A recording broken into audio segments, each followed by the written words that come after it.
Heyo everyone. I've reversed my setup today, so my desktop is over here, my laptop is over here. So if I get confused, that's why. But really, this feels more natural than the way I've been doing it for months. So. And also, the Artemis has not disturbed the computers. Look at those cute fluffy arms, little paws. Hey OCB. Hey Jessica. Hey Jen. Hello. Been doing embroidery all day. Are you going to continue or are you going to take a break? ARP. Hey yo and welcome Athena. Maybe this will help me to stop procrastinating. Maybe. We'll see. Jessica's going to be knitting most of the stream. I too hope it works. We have our two cow kitties. Yep, the cow kitties are here. No. My brain was like calicos. I was like, they are not, in fact. Nope, they're the cow kitties. They are cow kitties. They are fluff balls. Roy is still in California. No. When will he be back? I'm going back to him. Oh, well, when will you be reunited, I guess, is the way I should have phrased it. End of May. So, like, half the month? 2 weeks. Yeah. So that everyone knows, because this is very important to... Laura and Jess got to hear all about it backstage already. But Elizabeth Wheatley is a YouTuber that I absolutely adore for her skits where she personifies the romance genres.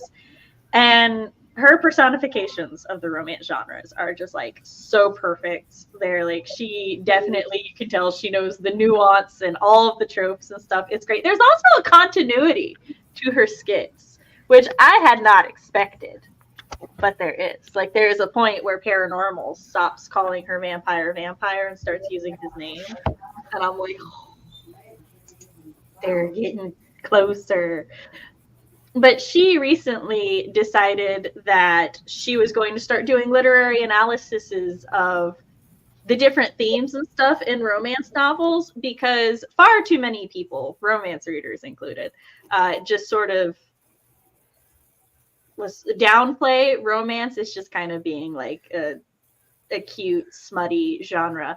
But it's not. It's got a lot of deep themes on like the varying aspects of human suffering and grief and how we like cope with different things. And her first one is out today and it's romance. It's called Romance Novel Literary Analysis, Social Privilege versus Social Responsibility. So I'm gonna probably listen to that while I put my laundry away for the first couple sprints because I've got a convention to go to, which means I actually need to put my laundry away so I can pack. Can't just live out of the Can't live out of a basket? No, can't. Fluff balls, yes. Laura. I am Royless. Is this? Yes, she also has the book goblin. She's great. I like her too. Here's my question for you, Laura. Do you get more done concentration-wise without constantly having Roy wanting a snack? Well, when I have Roy around, he makes me get out of bed. So okay. I was about to fair. That's fair. I'm actually less productive before the kids get home sometimes. So I've gotten to the point where I'm less productive during the school year because I give in more to the migraine suffering, which I know a lot of people will be like, well, you got to take care of yourself. No, there is a limit to when self-care becomes detrimental to me. But like when the kids are home, I'm like, okay, I got to get up and I got to mom. And then once I'm up momming, I get up to take care of the house. Yeah. So that makes sense. I was wondering if it was similar with Roy, which it sounds like it's similar. He's like, okay, we got to get up this morning. Take me outside. It's like, oh, dang it. Okay, fine. But to be fair, he does nap with me throughout the day. So you're like, give or take. Yeah. My dogs got to a point though where I had been so in routine with them, getting into the garage didn't start working by like noon or 1. So if I'm still in bed past noon, my puppy Riju, she's all like, "Mother, are you dying? Mother, what is going on?" But like because we had those really bad storms, and so I was just I just got her now to where if I lift the blanket, she'll come cuddle under. So she's no longer reliable to get me out of the bed. And my big dog, she's just like, "We'll leave when we leave." I can hold it. I'll be fine. Stevie's gonna finish that section and then post progress to Insta story. Nice. Athena's gonna get some water. You're all going with me. Yes, I love running errands with people. I need more water. You want to go get some more water? Jess and I can hold the fort down. They'll do it in the sprint. She and I have never streamed by ourselves together before. Totally. Never. Nope. Nope. Never. Never in a million years. Taking that break from the Storytellers Hearth, like, fucked me up for a while because I was like, I haven't spoken to Jess. I should speak to Jess. And then I just didn't because I was dying. I also had some weeks there where I was dying, so. I hear dying is bad for your health. Terrible for your health, but unavoidable. This is true. Sometimes you just. I think. I vaguely knew how you were doing because I would see you in the Troublemaker server and I'd be like, "Oh, okay, she's alive." She's alive currently. I think for the mental health and the stress, like I've had so little stress in the last 6 months. That's good. It's fantastic. Nice. Like not stressing about like getting everything done and like having things done on time and being like, I'm very behind on YouTube and I do occasionally get a little stressy, messy, Jessie about like being behind on videos, but not in the way that I do about Storytellers Hearth because like I'm like there are people that like require me to be here and to do the thing, and I feel like I'm failing at life, and then so it was a much needed break for our stressy. Fantastic break. Just chill. Yeah, I've been kind of ish taking a break from YouTube while I'm in California because, 2-year-olds are always in and out of your room. Yeah. And I have no experience with that.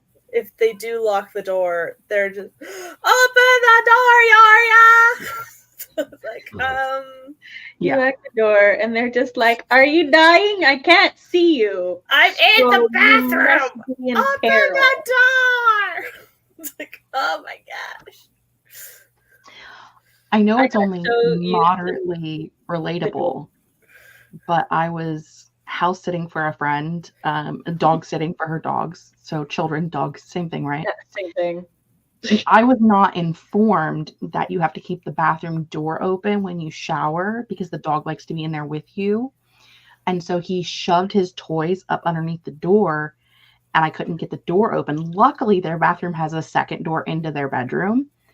Otherwise, I would have been locked because I didn't have my phone with me in the bathroom. I'd have just been locked in the bathroom with no way out. So, Oh gosh. I'm just saying, don't close a door for dogs or kids because they are not okay with it. Or cats. Or cats. They're like determined that you are drowning in the shower. Merlin will sit outside my door and she just meow, meow, Like and gets her louder kids, and louder and louder. these are my sister's kids, and I guess they were trained to not close the door because the 5-year-old will just go in, do his business, come back out, and you're like, It'd be okay. more a fear thing because like they're scared if the door closes that it won't open back up. That giant toilet might eat them. Yeah. That is Mine mine will close the bathroom door if we have company or if they're pooping, but like my oldest is too much like his mother, and he's just like, modesty. What is?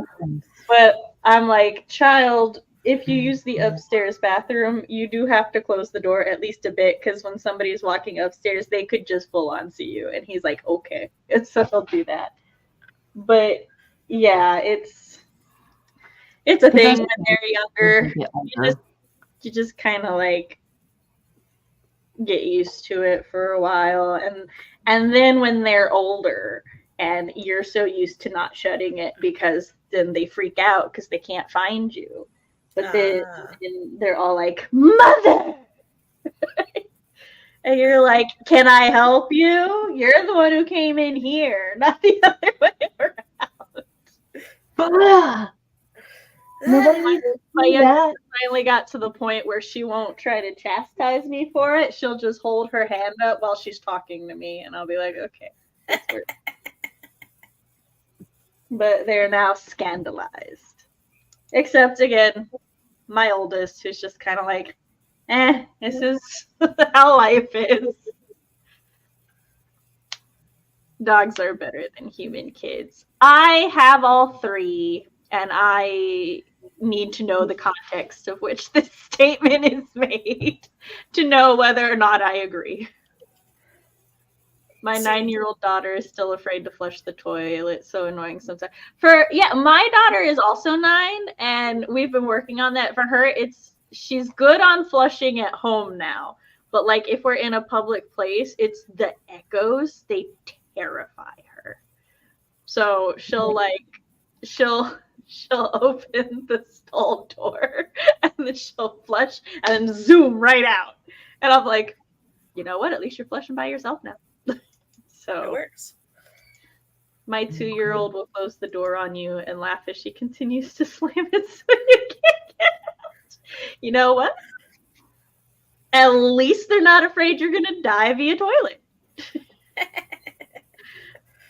Progress posted, complete with Swifty song. I will check during the break. Remind me to check during the break. Yeah, Ember doesn't like that noises either. Which I will say, well, I'll add that like our toilets at home aren't super loud, so that does help. My oldest daughter is afraid of zombies. But yeah, CB is quite terrified of zombies. But she'll still try to watch zombie fiction or zombie TV, just not by herself. I mean, that's fair. It depends. If it's like the slow moving zombie that I have a chance to like knock their head off their shoulders with an axe, fast zombies, no thank you. That's very practical fear, I feel. Yeah, like the super quick zombies, I don't like those. And like they're already dead, so how do you kill them? Like, so they're awful, and I had like, why are they so scary? Because you watched The Walking Dead too young and were traumatized. That's why. Have you seen Warm Bodies? Yes. That's the only zombie romance I've ever seen. Oh, yes, I've seen that. The Romeo and Juliet one? Yeah. I've seen that one. It's cute. Hey, Kelly. Shaun of the Dead zombies are good. Zombies that can run are no good. Yeah. They aren't realistic. They will rot, but my brain goes, look, if anything is reanimating a corpse, it doesn't have to be realistic. It's a reanimated corpse. They literally don't do anything all day. Zombies, I mean, doesn't matter how passive they are when I'm not there. The fact that they're going to try to kill me when I am there. Yes. You kill the zombies by taking them apart piece by piece. Which is true, but if it's a fast-moving zombie, that's hard to do.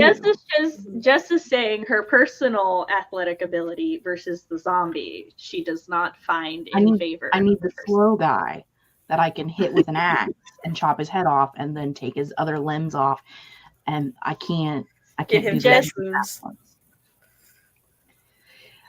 Just like me. See, I don't have a fear of anything horror related, but if the thing's horror related, came into real life, I would reevaluate my feelings on these things.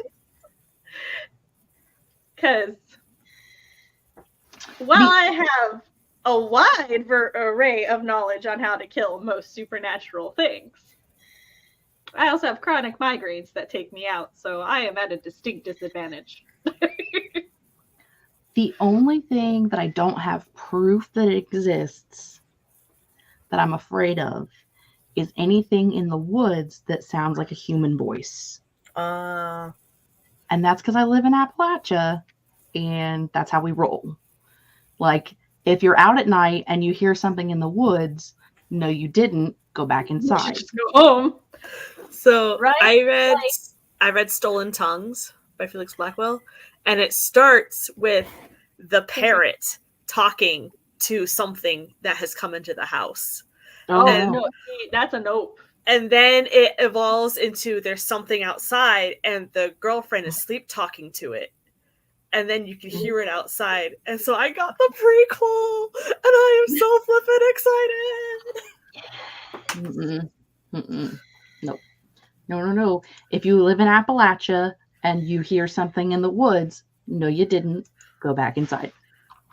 And it's like some people I know are skeptical of the fact that anything other than people can sound like people. But like my cat Balder, he goes around the house and his meow literally sounds like he's saying mom. And it's like in just the way he meows certain things, it sounds like he's trying to imitate human speech. Whereas my other cats, they just fucking meow. But he's all like, meow.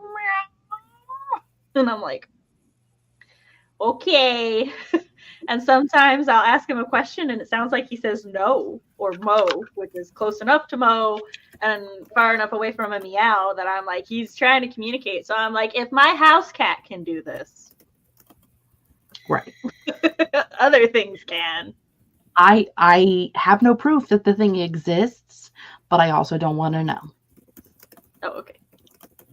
Laura is answering Kelly's question. Stolen Tongues by Felix Blackwell is the original. The original. I've seen the audiobook, I think, possibly on Hoopla, somewhere. It has been recommended to me, so it's in my brain. The audiobook for Stolen Tongues was so good. Because you have things that are parroting other voices, especially sleepwalking. All right, this is potentially the I don't know, some aspect of my nerd interest, but I love when audiobooks are less just a narration and more of a production. Like the Golden Compass audiobooks, the filters they use, like, first of all, they use different filters depending on the situation. And a lot of times it sounds like a 1920s radio play, which I know the book doesn't take place in the 1920s or anything, but it just making it sound like a 1920s radio play gives it that like really old timey, like out of a timeline feel. And it's great. And the like sound effects and stuff that they choose to use, it's such a good production. And so for a horror novel, I'm like, oh, now I have to look into it because I love that shit. Also, let's go ahead and do our intros because y'all haven't been here in forever. So remind the peoples who you are, Jess. Hi, friends. I'm Jess from the Hexed Library, where I post reading, writing, book, and planet-related content a couple of times a week. I host live streams on Fridays at 8 p.m. Eastern Standard Time on my channel, and currently am gearing up for the Amazing Readathon next month. There should be lots of videos going out on my channel and vlogs and all of the fun things coming up in the future. Ta-ta-ta-ta-ta. Follow her in all the places down there. I am Laura Nettles. I love horror, but I also like romance. I don't know. I'm just all over the place. Yeah. There's a fine line between horror and romance, to be honest, because they both explore a lot of the same themes. I have a story idea that is a romance between two serial killers that are trying to court each other because they're impressed with their different kills. And so they're trading trophies. That's that kind of dark shit. So I don't know, man. I don't know. Anyways, yeah, I've been in California for a bit, but I'm back for a couple of weeks, so you'll see me tonight and next Monday night. And this Saturday is my 6-hour extraordinaire streamathon thingamajig because I reached 666 subscribers. So it's 6 Nice. hours, 6 friends, 6 activities. So Ooh, sweet. yeah. I'll So- have to catch it on the replay because One friend per hour. So it's going to include reacting to my first ever videos for AuthorTube, Prepare to Oh, Cringe. I will be making Devil's Food Cake in honor and brainstorming some new middle grade spooky ideas and going over my query package for Seeds of Doubt. So I'm super excited. And we'll be telling scary stories for the last hour. Is the query package what you send out when you query? Okay. Yep. I'm very intrigued. So I'm excited. It sounds exciting. I'm a little bummed I'm going to miss it, but I'm super stoked for you. So it Then starts watch at the 1 tape. p.m. Eastern. I'll be selling Yeah. Junji Ito in your honor. Thank you. And I'm writing Mom Smith El Nasset. This is my channel where I talk about writer things, parent things, and writer-parent things. I am a romance and horror enthusiast.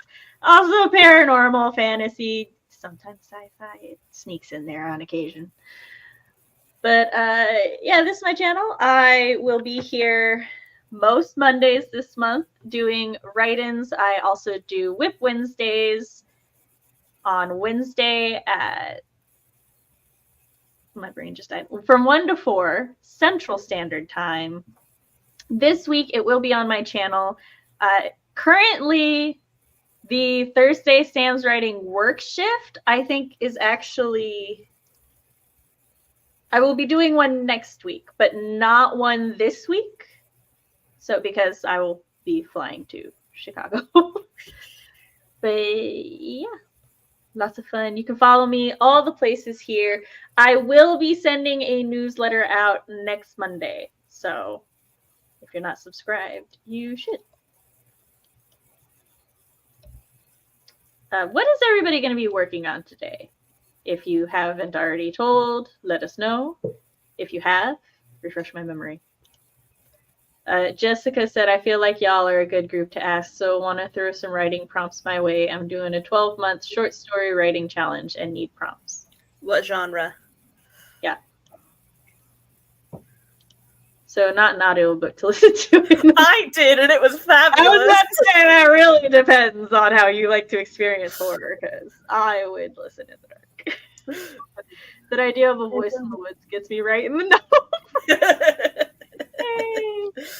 Woot, I'll be there or try to be. Okay. So everyone throw writing prompts at Jessica in the chat so that she can copy paste them or have easy reference to them. I need to take notes for blood and immune systems and take a quiz on it. Very fair. The more the better so that I can just do things. That's fair. I will try to throw a couple, but like my brain fog. Am Because I think it's rained again, or it will rain. It's looking rainy, and my head's feeling rainy. Let's see. Am I wrenched? Because I have a link to all my prompts that I wrote. Do not know. my It has blog. been so long since I have given anybody a wrench. I have to figure out which computer I have the chat on. Type something, Laura, and then I will see if you have a. Nope, you don't have a wrench. I'll go fix that. Sweet. Fired. Excuse you. I don't just hand out wrenches willy-nilly. If you have a wrench, there is trust there. So It's Laura. I am. which is why I'm giving her one now. Laura. You never know. Oh, look at! I got my hair chopped. You did. I did. I chopped Oh. my hair. It looks cute. Thanks. I have to remember how to wrench people. Also, Laura, I appreciate your understanding, even if Jess is offended on your behalf. Laura. Found where to give wrenches. Listen, I didn't cut my hair, but I did wash it yesterday and then let it air dry, and now it looks like this. So I like it. Fabulous. I just washed my hair, so it's gonna be wet for 2 days. It has been drying slightly faster since I got it layered, though. I don't have enough hair for that. For it to take that long to dry. Mine dries in about 20 minutes. I saw this thing that was like, if your hair takes longer than a day to dry, then it means that you have dry hair and it's trying to soak up all the moisture or something. And it made me slightly panicked about my hair. But then I saw a bunch of comments on that thing that was all like, so you know absolutely nothing about dense hair. And I was like, my peoples, they came to my defense without knowing who I was. Because I was just like, I thought I had really healthy hair. Like my friend who is a hairdresser told me I do. I do. The person just only really knew about their hair type. All right, Laura, you should be wrenched now. Woohoo! Speak again so we can see. Yeah, there you go. Look at that. Wrenchies. That has 7 different clumps of horror prompts of 20 apiece. Yeah, 20 We'll apiece. go ahead and pin it that I made so up, that it doesn't so. get lost. If you want to peruse. There we go.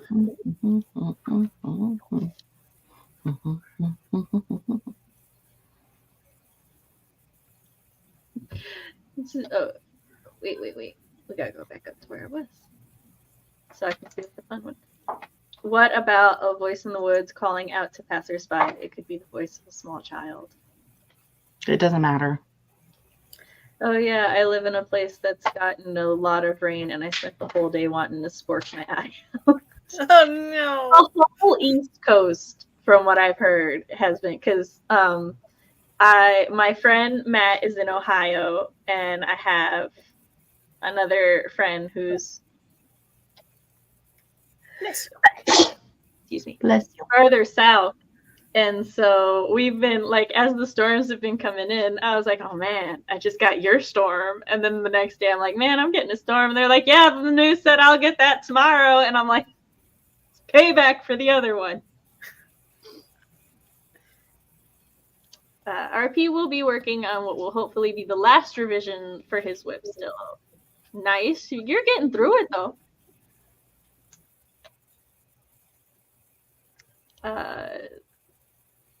Kelly, a new road has just been built and everyone starts to take it. That is until people go missing after reporting that they heard a child on the road. Mm-hmm. Why have I been tagged?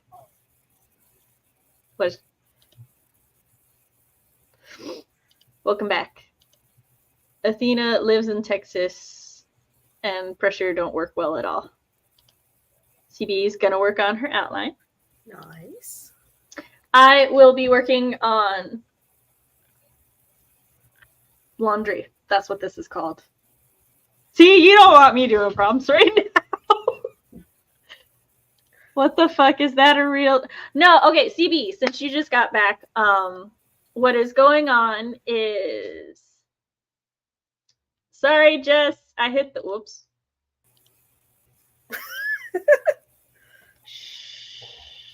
It's fine.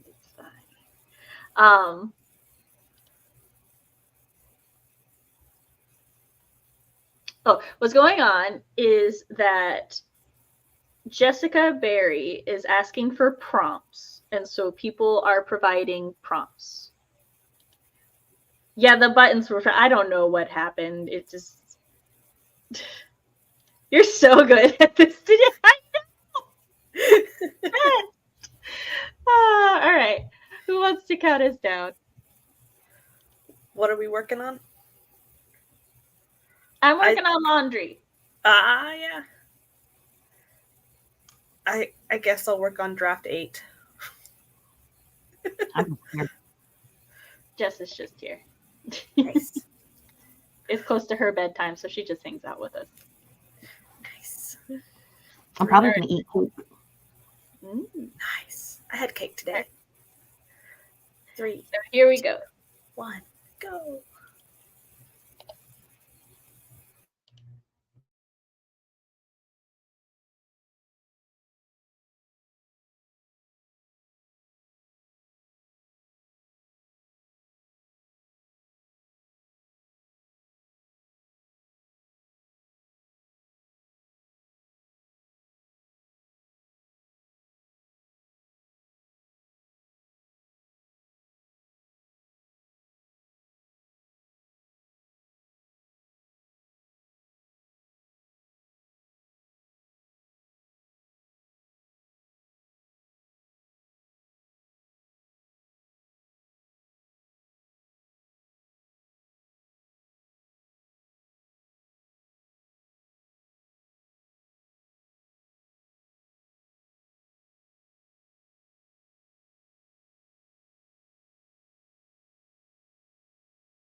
Hey yo, and we're back.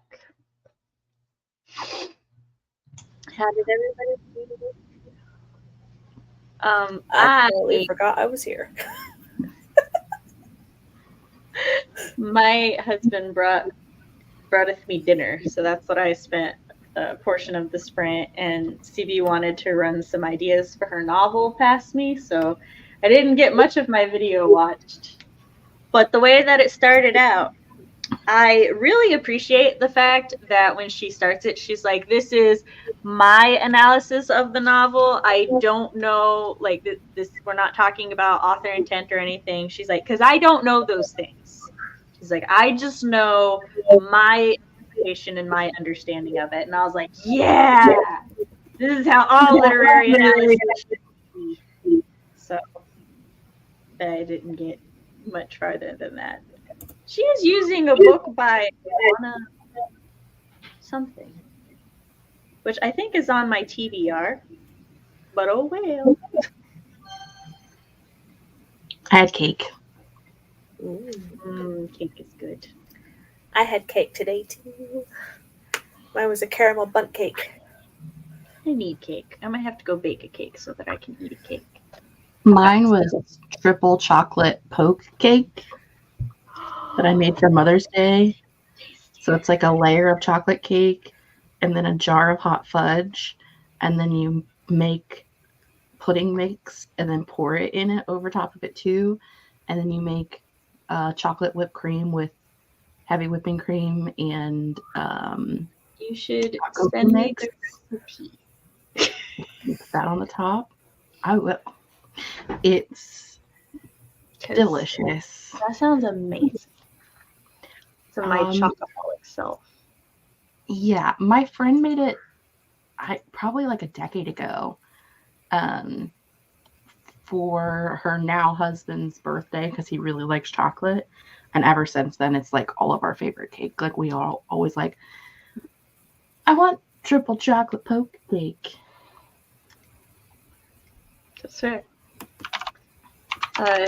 Laura gave 3 prompts. I did. In a small, quiet town, a knocking can be heard. The townsfolk follow it to realize it's emanating from a filled-in grave in the oldest cemetery by the crumbling church. Prompt 2. You're not sure anything you see is real, so you go to a psychiatrist for medication. What fades away, what sticks around? That could be really interesting if you write the story and what fades away is like all the normal stuff. Yep. A faint ringing in your ears has been growing louder over the last few days. The doctor says it's tinnitus and to drown it out with music, only now the music is morphing into strange languages, the same timbre as the ringing. Jessica, thank you. If I end up with more than 12 saved, I might do more than 12. If they end up being too short, the goal is to have 10K short stories. Fair enough. Hey, Morgan. Hey, Raphael.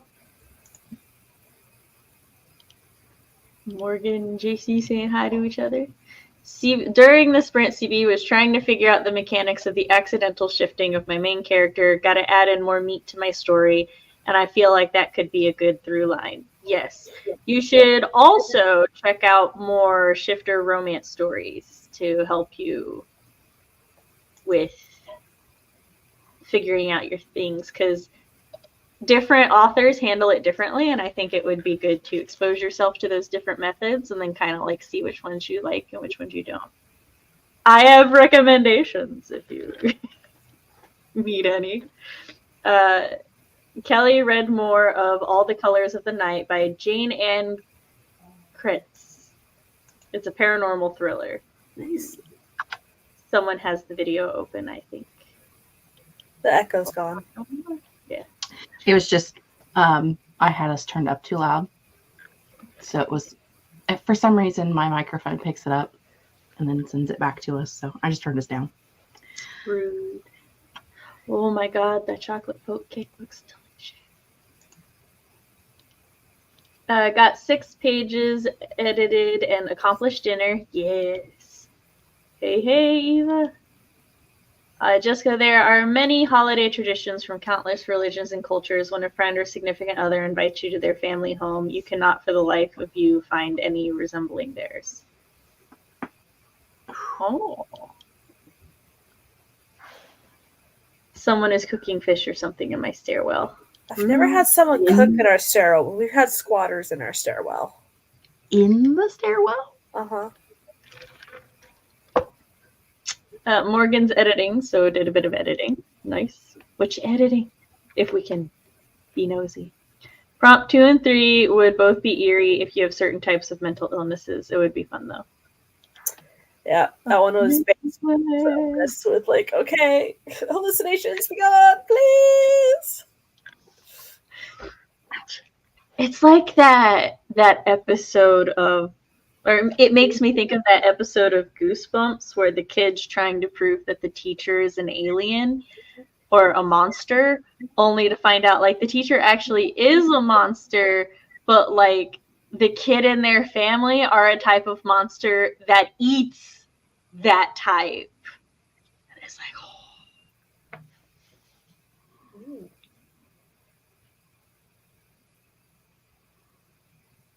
oh. I'm like, I can't find where to take the banner down. It's in banners. Okay, she means like in the building we have stairwells instead of halls. Someone's cooking in their room. Okay. Now we have actual like stairwells with halls, so they'll be in the stairwell and just live in there. And the janitors are like, no. Also, Jess, on this computer, I have the basic banners folder open, but on this computer, I have my Thursday banners open for some reason. So it wasn't showing me the right banner on this side. I figured it out, though. Okay. I mean, I wasn't wrong. They're in the banners folder. I know. I was just explaining why I couldn't find it. I'm not that bad at it today. I don't know. Earlier, you kicked Laura out, and then when complaining about kicking Laura out, you kicked me out. So... And you know, all I was trying to do was put the timer up. I wasn't trying to kick anybody out.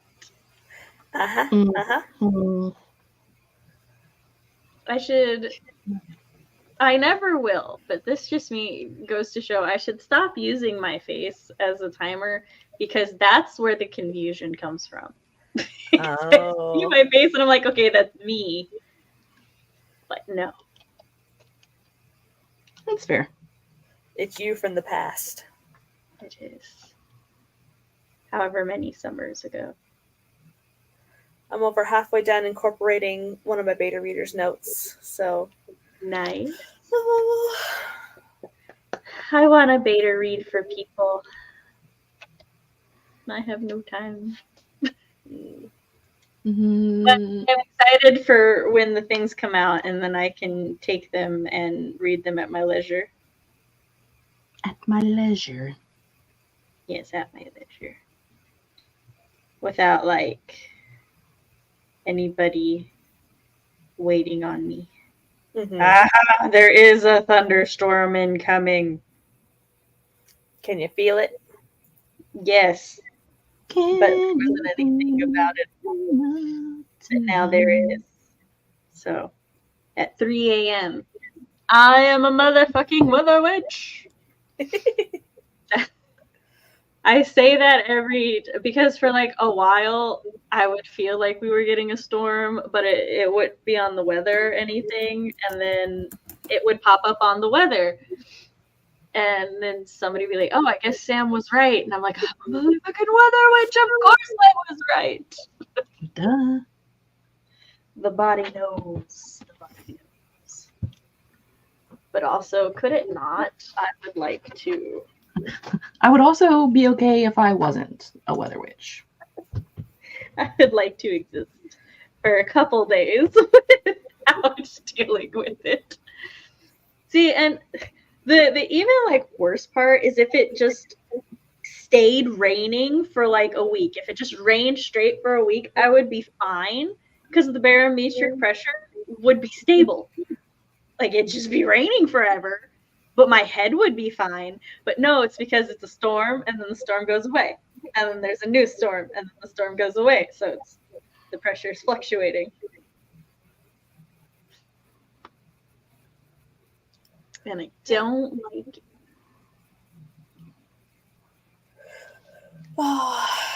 So we know what Laura's been. Oh, sorry. Go ahead.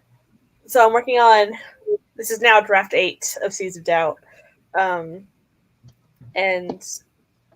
the last beta reader had a suggestion on tweaking up the character dynamic between the main character and the little sister in the beginning, so it's more of a change by the end. So I'm gonna have to add a different scene in the beginning. So they're a little bit more butt heads, so that when it's like all hugs and saving people, it's all like, Gotta add. I love when the feedback is basically, I need more. Yeah. And it's like, it's a genuine, oh, yes, adding more would improve this. And it's like, perfect. It would indeed add more things. Yes. And not just, you need to add these things because certain things don't make sense. And then it's like, right. But you got to do both sometimes, but one for me is far more satisfying. Right. Just for anybody who's been keeping track on my journey through this novel, I am now on page 200 of 450 for 28 questions. We're getting there. It's a good book. I'm very interested in it. I just have been migraine prone, so I haven't been able to sit through and marathon read like I normally would. And I'm a slow reader. Fast listener, slow reader. Over the weekend, so it was kind of funny. Last week, our Books A Million was like, we're having a book signing by Catherine Applegate, and it's to promote her new book, The One and Only Family, which will be the 4th and last book in the One and Only Ivan series, right? And when my husband and I saw the sign, I was like, oh, we should like sign up to come because the kids would love to, you know, meet her, because the boys had read The One and Only Ivan in 3rd grade, and my oldest was a huge fan of it. And my husband, he goes, Catherine Applegate is going to be here. And I'm sitting here like, you haven't read that book. Why do you care? I'm like, what has she written that you read? And he goes, honey, that's K.A. Applegate. And I'm like, why does that name sound familiar? And he goes, Animorphs? She only shakes. And I'm like, oh. And then he said something like, hey, at least this isn't as bad as the Neil Gaiman moment. For those who don't know, it took me years to realize Neil Gaiman, the comic writer, and Neil Gaiman, the novelist, were the same man. But yeah, so we signed up and we went to meet her this weekend, and she's like, doing the talking portion of the book signing, and she was talking about how one of her books was banned in Virginia, right? By like this mom who didn't even have kids in the school county. Like the school county was doing this big thing for the Wish Tree where everybody was reading it like together and stuff. And this mom outside the county had a big issue with that, and she like went and bitched about it, and so they banned it. And so Catherine Applegate herself actually went, and the school board wouldn't hear her out, but she organized with the local librarians a few events and stuff, and eventually the book got unbanned. My youngest, she's all like, well, it's a banned book. That was kind of funny because Catherine was like, you want to know the fastest way to get a kid to read a book? Tell them it's banned, and don't tell them why. But my youngest, she was just like, Mom, what book was banned? I was like, The Wish Tree? And she's like, why was it banned? And I'm like, I don't know. Catherine didn't say that part other than because somebody complained about it. And my daughter goes, we should get it. It was actually kind of ingenious where they put the line for the signing, because as we're waiting in line, we go past the kids section, right? And Applegate is an A. So her section of books that they had was, right there in line. You can see more of her books. And I found it. And then my husband's like, "Oh, hey, is that the banned book?" And I'm like, "Yeah, that's the book that was banned." And he's like, "Well, give it here. I gotta go buy it." And I'm like father, like daughter. This is the book, by the way. It goes in our little library, and it is signed by Catherine. We got this one, The One and Only Family, is also in our family library, and it's signed. And then all of the kids have a copy of The One and Only Ivan now signed, and my husband has a personalized signed Animorphs. Because when we got up to her, you get to talk to her for a little bit and stuff. And so we let the kids go first, tell her how much they liked her book and everything. And then Chris got to talk to her and just basically like gush his fanboyness out. It was very adorable, and she was like very. She's one of the cool like authors, right? Where like they're just their personality, their vibe is just great. So meeting her was awesome, and I told her the thing about both my daughter and my husband's reactions to the banned book, and she's like, "You're doing something right," and I'm like, "Well, thank you." So nice. That was like the highlight of my weekend, which my kids, they were like, "Well, Mom, it's Mother's Day weekend. What do you want to do?" And I'm like, baby, honestly, going to a book signing and then our library trip and then out to dinner, I'm like, that's a great Mother's Day for me. I'm like, I'll take it. Mm-hmm. It was the kids' first book signing, technically my oldest second book signing, but he was in my belly for the first one, so he doesn't quite remember that one. Doesn't have a lot of memory of that one in particular. But as I told him that, I was like, "Hey, this is technically your second book signing." He's like, "Oh, when was my first?" And I was like, "We went to see Sherilyn Kenyon and Diana Love when I was pregnant with you." And my youngest looks at him and she's like, "How dare you?" Dare you go to a book signing without her? And he goes, "Not you too, Mom." I mean, It is great.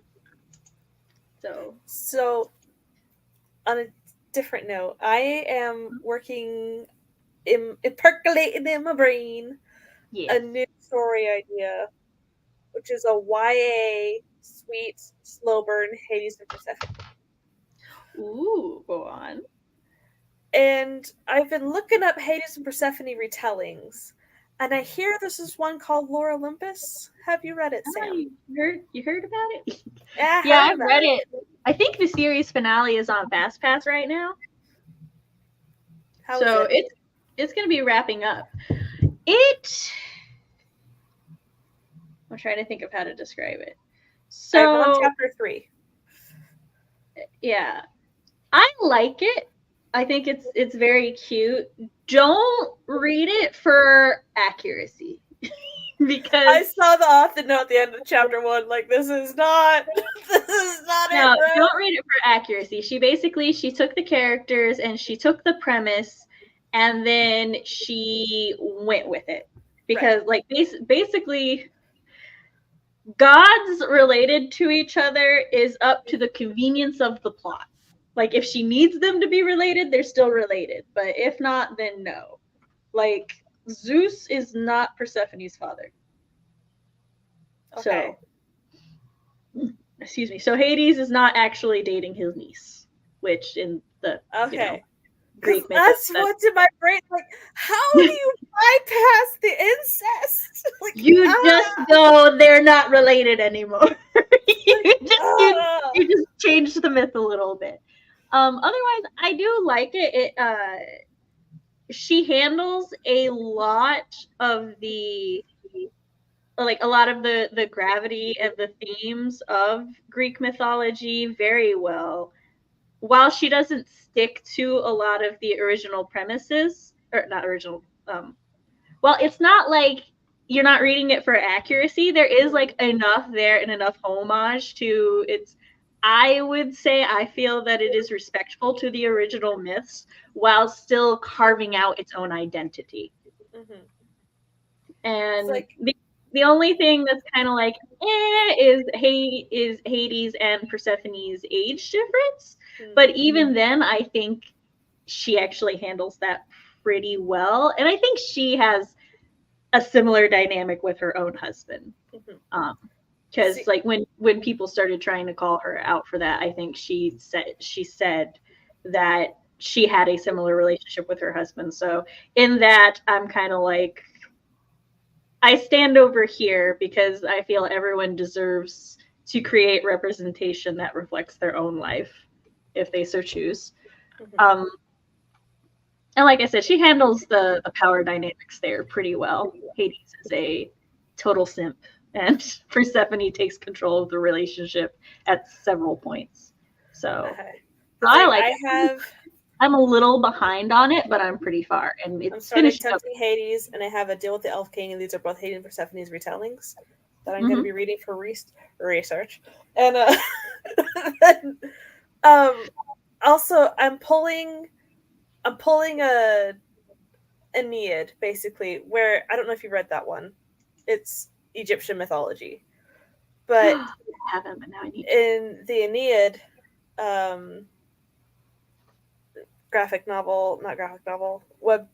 whatever. Webtoon? Yeah. Anubis is cursed to always be a child. So everybody else has grown up, and he's still a kid for like a long time. And so I'm pulling where Hades' mother is like, okay, I'm going to curse you to be a kid, so your dad won't eat you. Stuff is going down. No. He gets eaten anyway.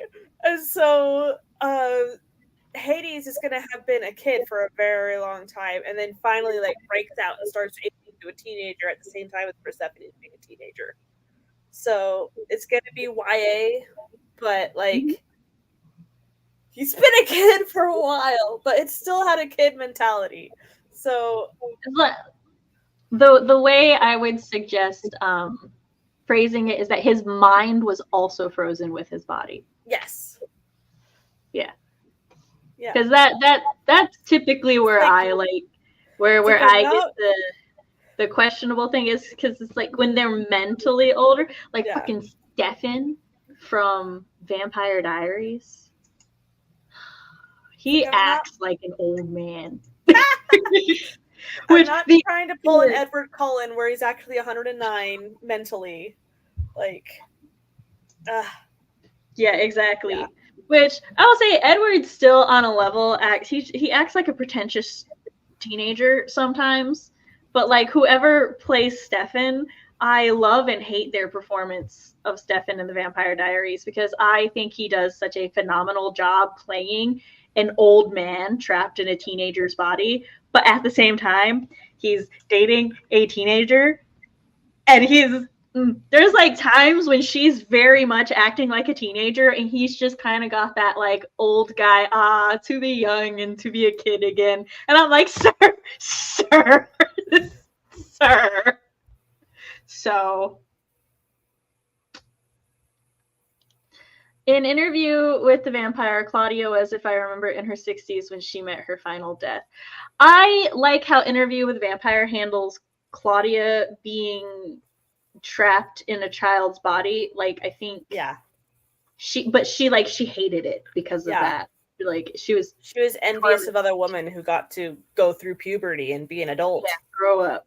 There's another vampire series or movie or something where there's a male who he's like trapped in the body of a 10 or 11-year-old, and he's very resentful of it because he's an adult, but he's trapped in the body of a child, and so he hates it. It sucks. And I'm like, yeah, this is how one should view it.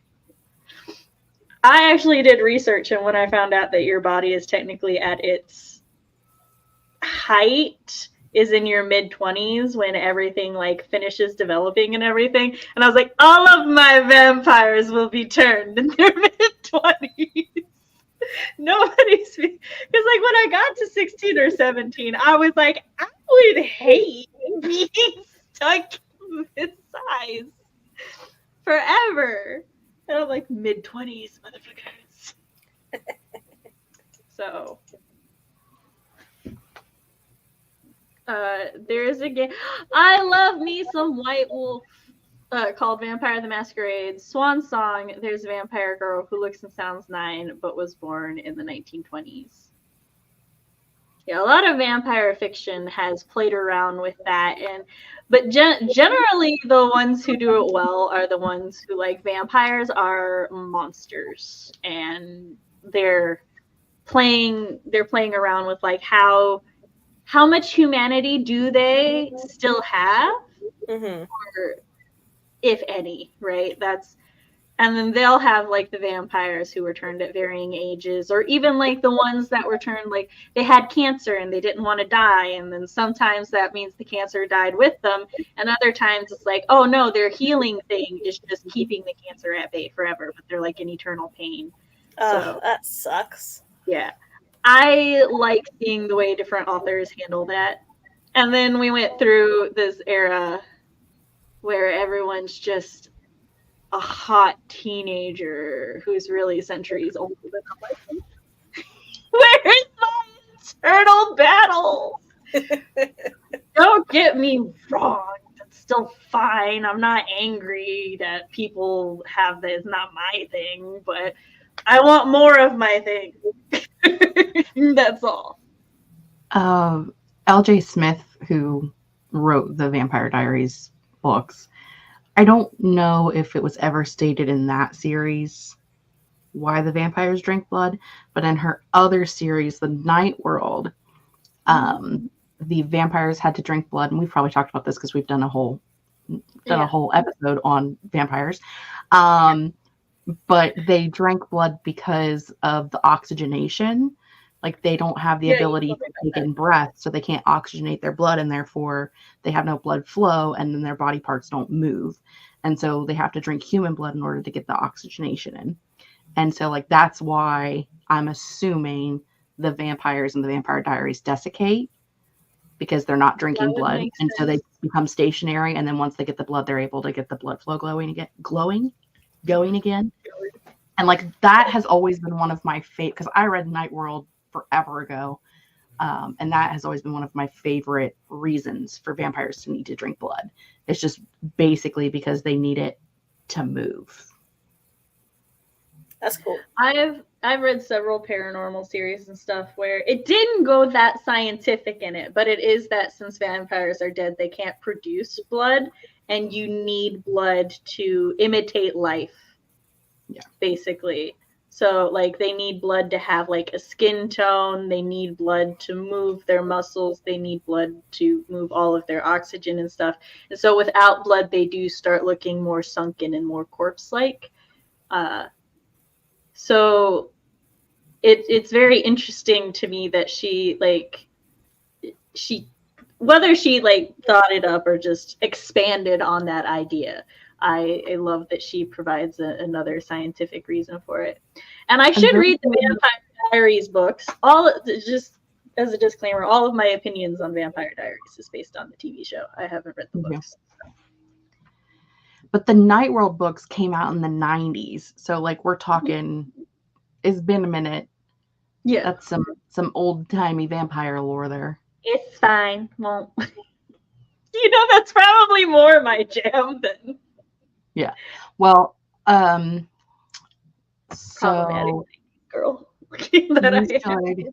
if you don't care about spoilers, Gavin from Gavin Reads It All has a fantastic reading vlog of the entire Vampire Diaries series, like the book series. I might watch that instead then. It is so funny because, I mean, he is forever doing like hour-long feature-length videos of him reviewing entire series, and that one was one of my favorites just because of like the absurdity of the series itself.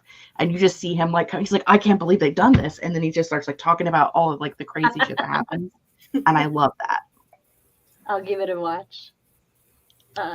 I could have forgiven the eternal teenage vampire if they didn't sparkle, but they sparkled.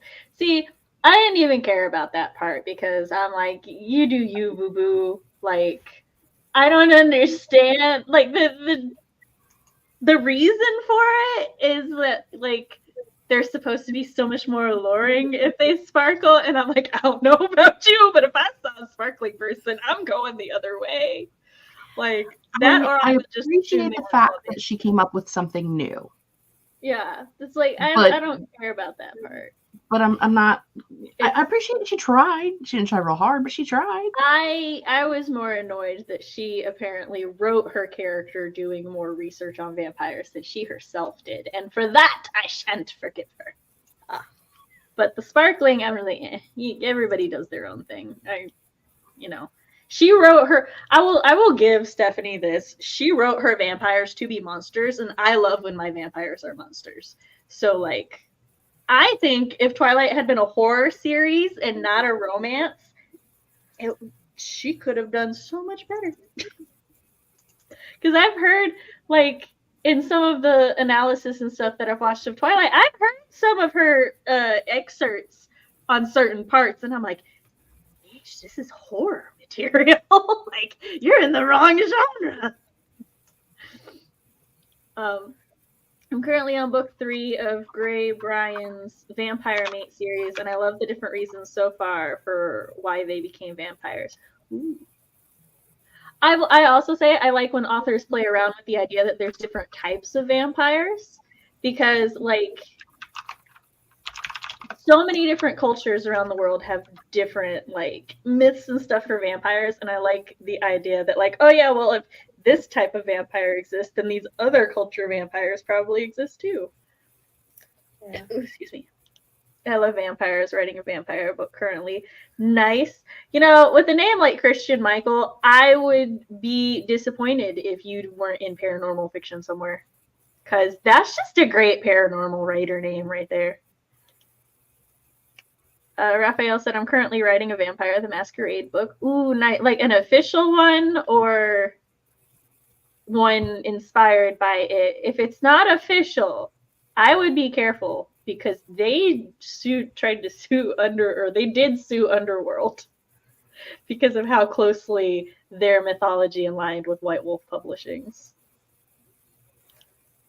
My vampire is not a teen. He's like 30. I don't discriminate. If anything, I prefer him older physically. The 2 vampires that are the main characters of my vampire trilogy that I'm writing are in their 250s. So basically they're like 25. Nice. Yeah, it's very interesting. I have turned vampires and naturally born vampires. So they're 2 different races of vampires. And the ones that are born have reincarnation going for them. So if you're a turned vampire, when you die, that's it. Your soul's gone. But if you were born one, your soul will cocoon in your throat. And so people will go and like soul snatch. And it's very fun. That's fascinating. So there are soul butterflies of vampire souls that are waiting to be reborn. It's official, like I'm using the clans like a solo campaign. Nice! That's awesome. I was gonna say something and then my brain I think part of the thing with I want the vampires to if they're going to act old, then I want them to look older because I think there becomes a disconnect. It's like all those YA books that were written, they're like just adult characters aged down, and then I'll talk to people who have issues with those books can't get past the characters' ages. And then the people who like those books usually go, oh, well, I forget they're teenagers because they don't act like teenagers. And I'm like, I feel like we need this makes it even more important to be very careful with the ages and appeared ages of characters. Well, a lot of that's just because it's women and publishing companies don't want to buy adult fantasy from women. They want to buy YA fantasy from women. So most of them have been written as adult, and then they get told, you need to age these characters down because we can't sell you in the adult sector. Yeah. And so then they just change the age and move on with life. Which, And good for them. Get your cheddar.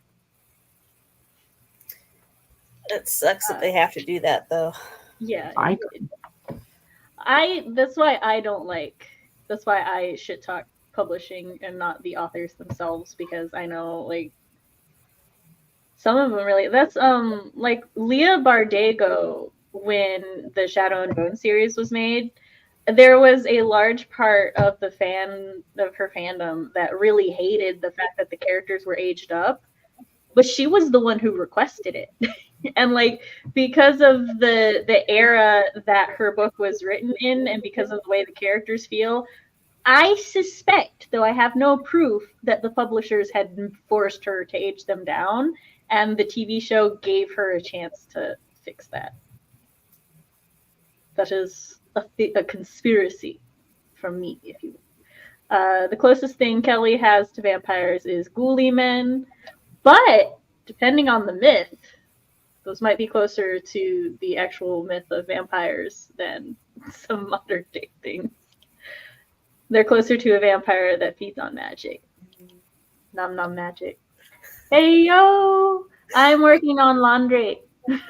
Reminds me of the psychic vampire from What We Do in the Shadows when they're at like the town meeting. Like, it's like, oh my gosh. The energy. Okay. 3, or 2, 1. Oh, yeah, Jess. what? No, I'm just here. 3, 2, 1. Let's go.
Hello, we are back.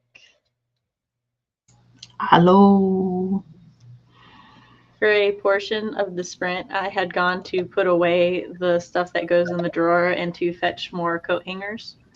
And Artemis was just sitting right here the entire time, waiting for me to come back. Were you guarding the chair?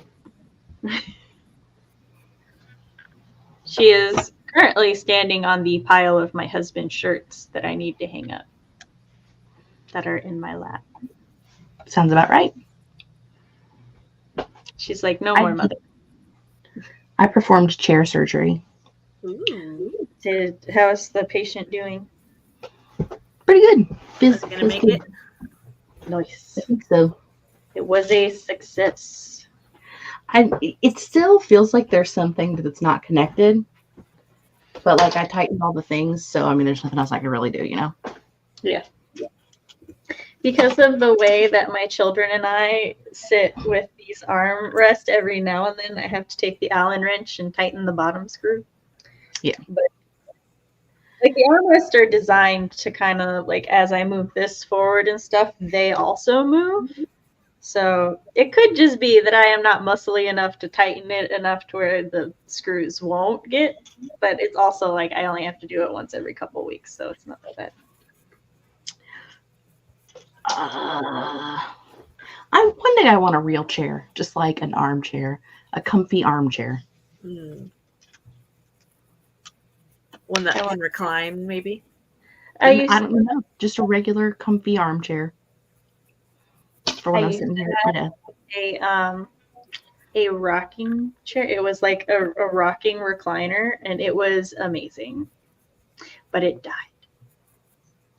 We got it like, so one of my friend of the family / relative type peoples were moving across country, so they were just giving away a lot of their furniture. That's also how we got the deep freezer.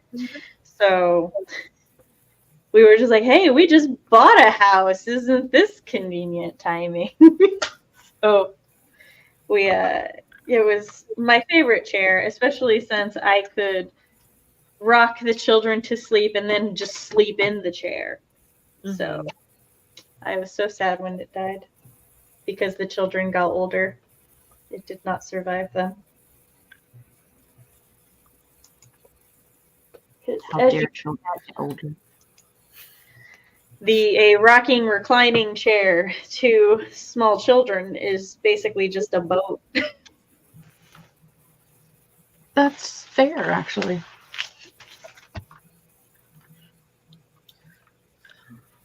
I'm on page 129 of edits. Nice. Jessica says, I have a rocking recliner, but it's not my office chair. That's fair. I don't think it would have been convenient right here. Jessica spent that sprint eating and not actually doing anything. Eating is vital. It is what I consider the most important task to do. I forgot to get water this whole stream. Laura, go get the water now. Fine. Go. Fine. 502 words. Awesome. Kelly got 122 words written, got ready for bed and took her meds, got her Ghoulie Man dissertation written if people are interested. Ooh. RP got 7 more pages edited, finished out chapter 2, and is now on to chapter 3. Sweet. How many chapters do you have? I have finished making all the shirts now, so next sprint I will be pairing socks after I hang the shirts up so that I have room to pair the socks. But I also finished the video from Elizabeth. It's only like 12 minutes long. I shared it in chat. It is good. I at first was like, how are we getting to where we're getting? But I trusted the process. It was a good process. So I look forward to her other ones. Trust the process. You gotta trust the process. Total of 10 chapters plus shorter prologue/epilogue. So 12. Hey, my book is also, it's either 12 or 13 because I think it's 12 plus a epilogue or it's 11 plus an epilogue. I think it's 12 plus an epilogue though. The man, if she could call him, had sallow skin stretched across bones, leaving a gaunt, starved look. His hair was a blonde, greasy ponytail held tight with a leather band. This description reminds me that we had, at some point, we were talking about the description of like if you were writing like a contemporary paranormal or contemporary like vampire story and you saw somebody like that in like a coffee shop, it's like, is that vampire or is that burnt out college student or perhaps just a millennial? So and like, so we were talking about how in a lot of paranormal fiction that's from like a hunter's perspective or something, you know, they find the vampires real easy because they, you know, look almost dead and stuff. But how that would be harder in the modern day because so many of us are just burnt out. We sort of look like how vampires are described already. Look like we're The Walking Dead. Yeah.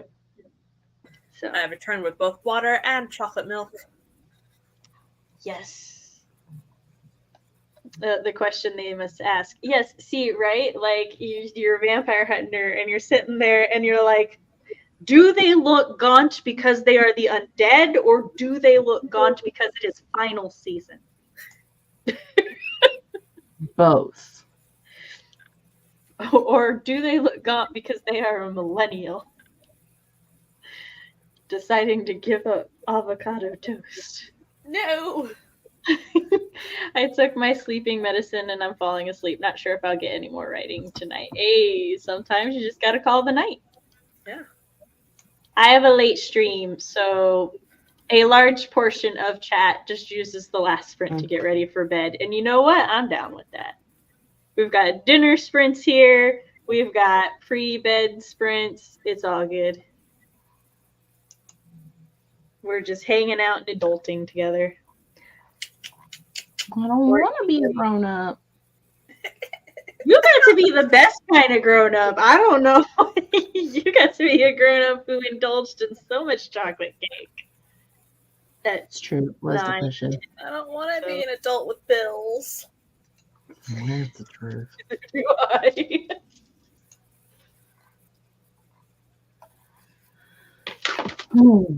I have an eye doctor appointment tomorrow.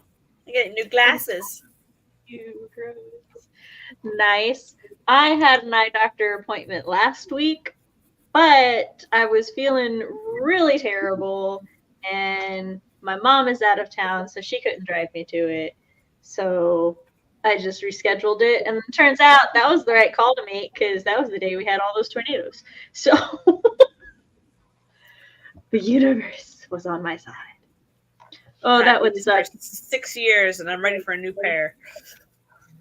Being a vampire and going to college, just blending in that way, being surrounded by exhausted humans who maybe would be okay with doing the thing anymore. Well, I don't know that college would be good hunting grounds for a vampire, at least not during final season.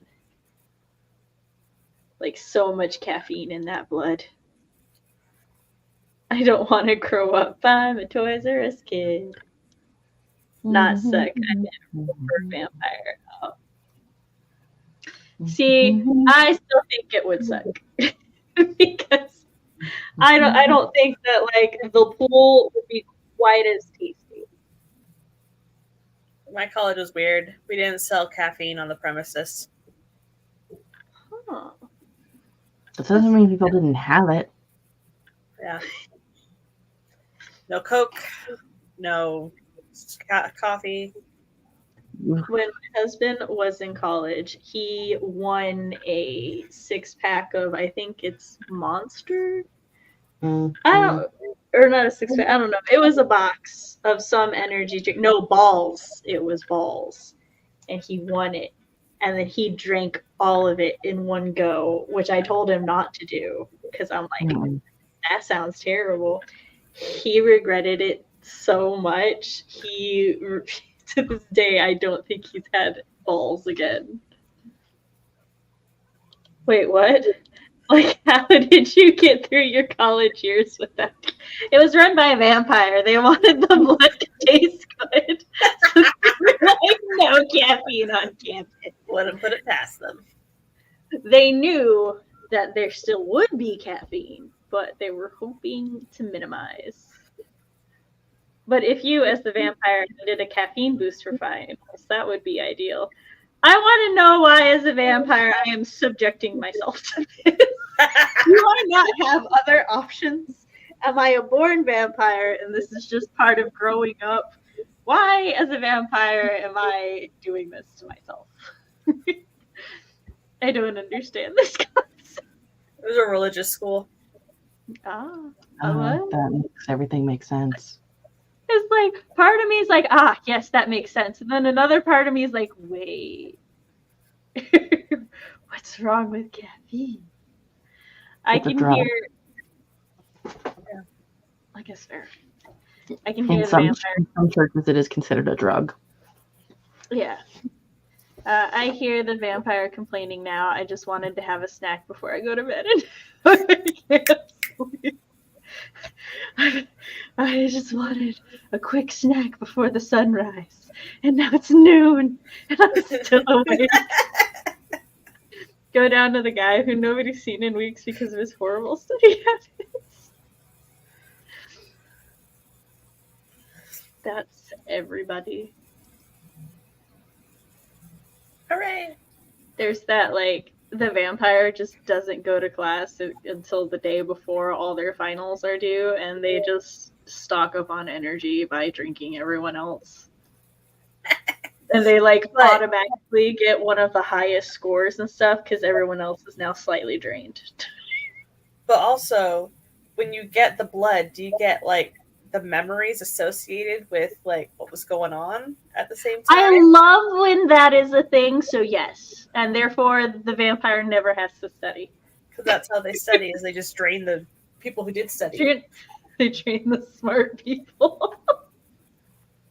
They befriend... Not be a smart people. Say that again? Never been a better time to not be a smart people. Stealing the knowledge. Jess, you would have like a book vampire come after you, so they wouldn't actually have to read. Steal your books. Maybe. Grapes around. Though to be fair, there are a lot of books that I would love to read again for the first time. So like, would that be bad? Well, offer that service. I will read the book. You will drain it so I can read it again later. Well, see, the thing is, vampires don't steal memories. They just read memories. But they can wipe your memory. Like, they're both skills the vampire has. They're just not the same skill. So I guess you could make a deal with a vampire where you're like, okay, you can read my memories of reading this book series, but then you have to wipe my memories of this other one so I can read it again for the first time. You can have a drink of this delicious bacon-flavored blood to wipe my memory of this book so that I can read it again for the first time. Or just write yourself a note. Never read this book. It was terrible, and have it drained.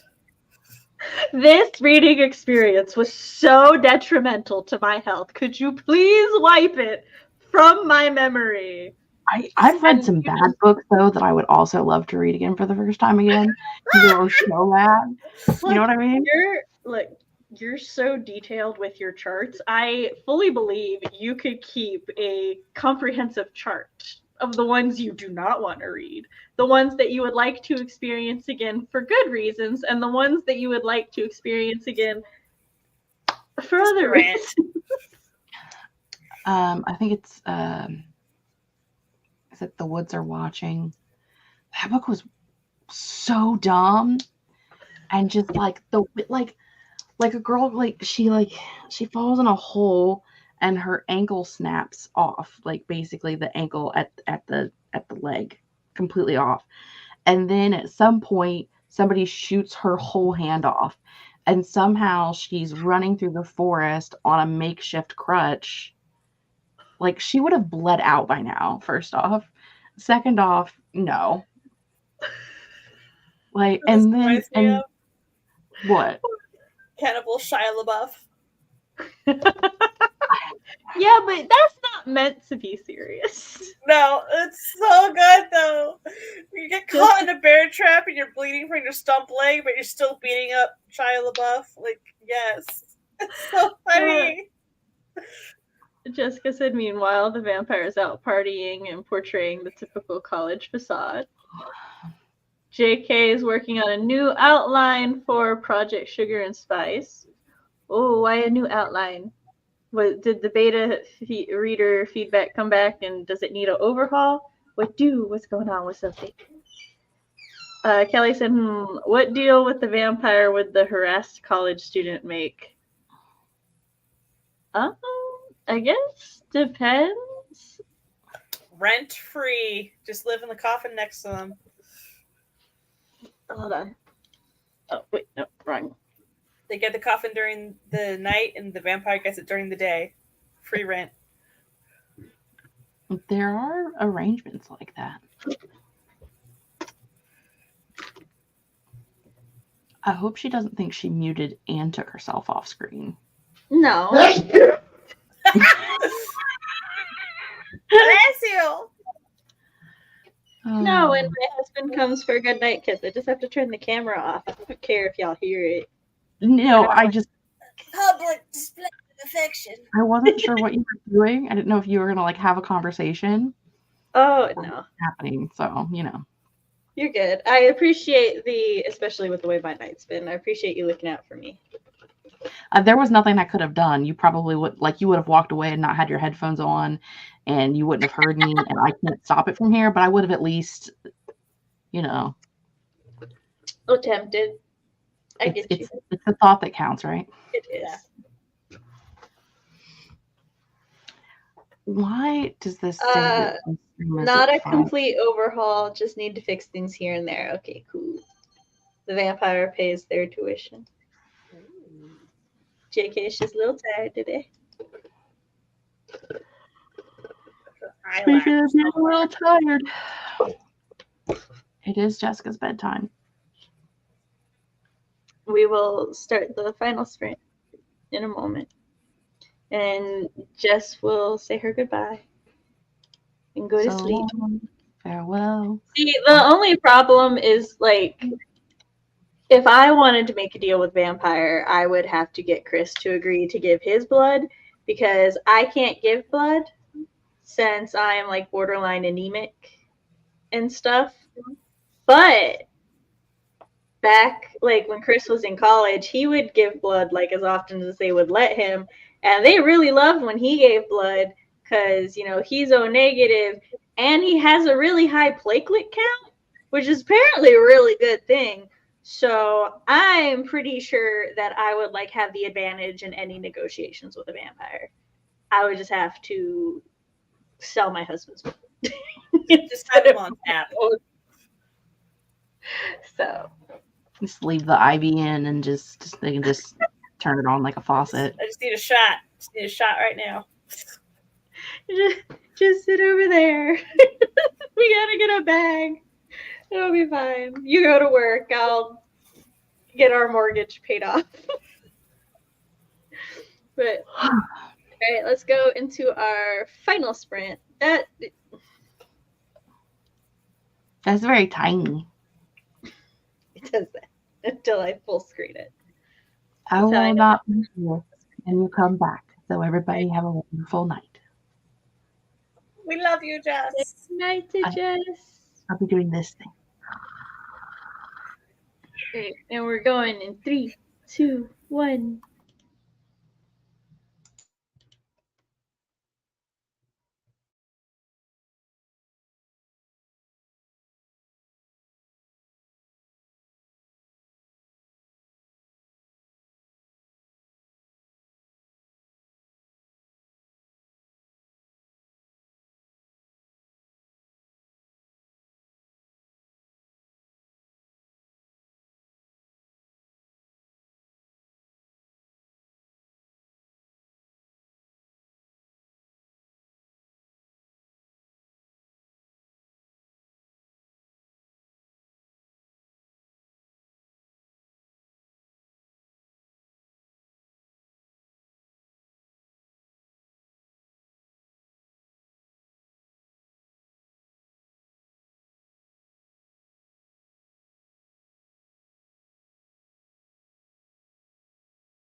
And we're back. How did everybody do that sprint? I reached the end of all the inline comments on my draft. Sweet. I finished pairing all of the socks, so now I just have to put them in the sock drawer. Woohoo! And I actually broke the 500 benchmark. So it's at 33,520 words now. Nice. So this added about 100 words. Sweet. Oh. I went to lift her up on her back like I normally do, but her back leg slid under her, so her butt just went whoosh. Kelly got 232 words written. Nice. Yeah, nice, Laura. RP got 7 more pages down, 7 pages closer to the end. You got this. More support. Oh no! Laura, don't drop us! You were going for a ride. We were going down a tunnel. Like, It reminded me of one of those roller coasters where you like go up to the top and then you go backwards. Yeah. Yeah, she is very pleased that with this new setup she gets yelled at less. Because she's not trying to climb on everything. She was confused for a moment when I had all the laundry up here because she's all like, I'm not supposed to step on the laundry, but everywhere over here is blocked. She's like, Mother, what am I supposed to do? Jess said, I finally finished the 8 rows for bottom border of the blanket I'm knitting. Nice! That's a lot. I've made a blanket before. A lot of work. Sam, it looks like you have a needy cat who has needs. She is a very needy cat, but also, like, she's used to kind of prodding at me to figure out when I'm free to give her attention and when I'm not. So if I actually start ignoring her for a little while, she'll get a little bit more aggressive, but then, like, at a point, she'll stop and she'll go lay down because she'll be like, okay, Mom's busy right now. So, but yeah, she always, like, kind of does her testing things for attention. But earlier, I hadn't, like, snuggled her for a couple days because we were busy over the weekend and I just didn't leave my room and she didn't come into my room. So that's really on you, girl. But so when I first came in here and sat down and stuff, she literally ran up into my lap and then shoved her face at my chin and nibbled it a little bit. And I was like, oh, hello, hey, nice to see you too. Must taste the delicious face. What have you had for lunch, mother? 112 stitches, 8 rows, and I have to redo it 4 times because the child left the job. I thought you meant like medical stitches. Oh, no. I like how Laura and I both had a mild panic for different reasons. She thought medical stitches. I thought you meant you were going to have to tear it out and redo it because, like, something got messed up in there, but you mean you have to repeat it. I see. Then again, she chose it because the blanket is for her. I mean, that's fair. My baby, not my baby sister, my little sister. I have 2 younger sisters I refer to as my little and my baby sister, even though they're both like in their late 20s now.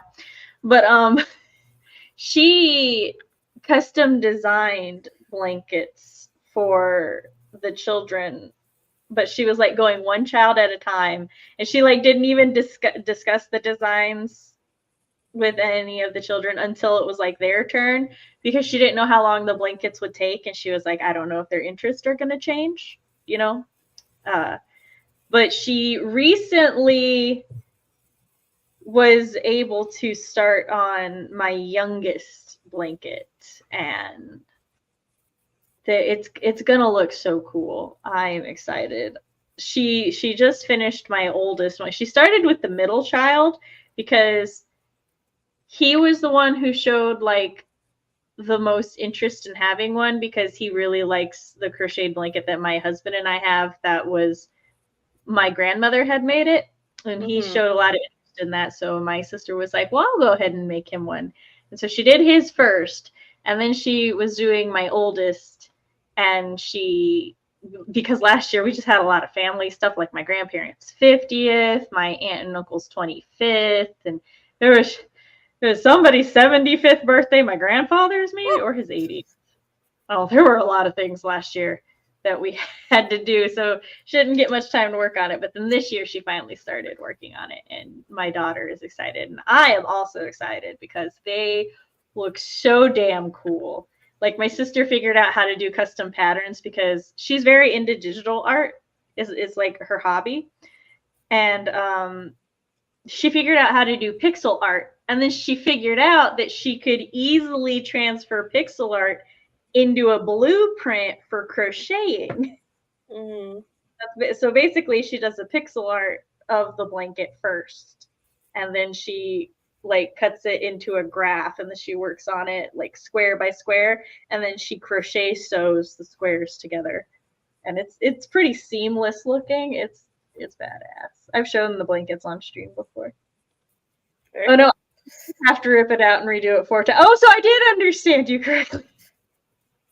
I could see. Okay. So you've already redone it. You don't have to redo it. Well, I applaud your patience and endurance with that, because like I said, I've had experience there. I understand. I do like really tiny crochet stitches, which is good when I'm making dice bags and stuff, because ain't nothing falling through that shit. You can put the smallest stuff in my bags. Nothing's falling through it. However, it does make it take like forever to even finish one thing. And using bigger needles doesn't help me do bigger stitches. It just gets my needle stuck more. So if I can do bigger stitches though, I just have to like focus very hard. Like I have to physically try, and it kind of wears my hands down faster because it just takes more. Whereas if I just do the tiny stitches, it's like. Have you ever crocheted lace? No, but I should try. I'd probably be good at it. The last thing I was crocheting is my husband had started. He wanted to learn to crochet, so we started crocheting Pokemon stuffed animals together. But he's too much of a perfectionist, and he was new to crocheting, so we stopped that because I was only doing it while he was doing it, and he kind of stopped it because he got too frustrated with it. But he's okay. Right now he started doing digital art because he figured out he could draw on his phone, and he got a tablet, and so he'll sketch on his phone, and then he puts it on his computer to try to beef it out, actually draw and color it. Yeah, flesh it out. I'm very excited about we're going on a writing retreat and at the end of the month, and I'm super excited about that because he just got he doesn't want a laptop. It's really funny though because he got a portable monitor. It's this big.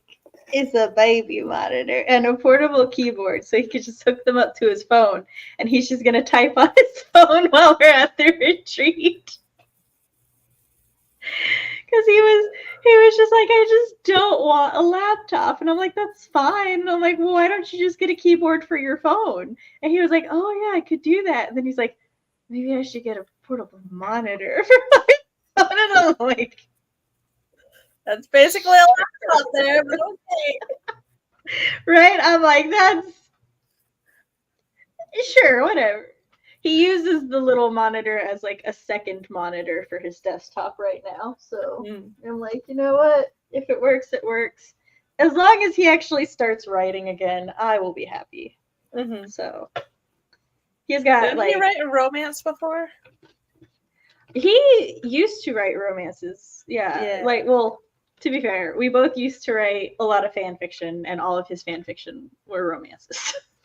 But he's got 2 projects in mind that he wants to work on. One is a middle grade, and it's going to be about 3 I forgot if they're 3 mixed kids or if they're 3 Hispanic kids, but they like get superpowers based on the Mayan pantheon. I have to be careful because like I'll say Parthenon first, but the word I want is pantheon. But the reason I default to Parthenon is because we have a replica of the Parthenon in Nashville. Oh. And I've been there several times. Yeah, it's a little art museum, and then when you go up to the top, it's fucking Athena is huge. Oh my god. So, but that's why like my brain always defaults to that, and I'm like, no, the Parthenon is a temple to Athena. Pantheon is the word I want. But yeah, either way, that's one of his projects. And then another one, I want to say it's an adult romance, and people have different like powers and stuff. I've forgotten most of what's with it because of my brain fog, but I remember that the main character, she has fire powers, and the main male character, he forges things, and there are going to be so many puns. Apparently, I had a scab on my arm and I just ripped it off. Oops. Oh, well, I do that all the time where I'm like, whoops. Where did you come from? But I like his writing style. I like his book. He has a very Harlequin-esque writing style with his romance, which is funny for a man who's never read a Harlequin. But he loves romance. Like when it comes to animes and stuff, he prefers shoujos to shonens. Mm-hmm. And it's just really cute. Yeah. So I look forward to his working on writing. But we should head it out now. Sounds good. Thank you all for stopping by. I'll see everyone Wednesday or next Monday. Hope you guys have a good week. Bye.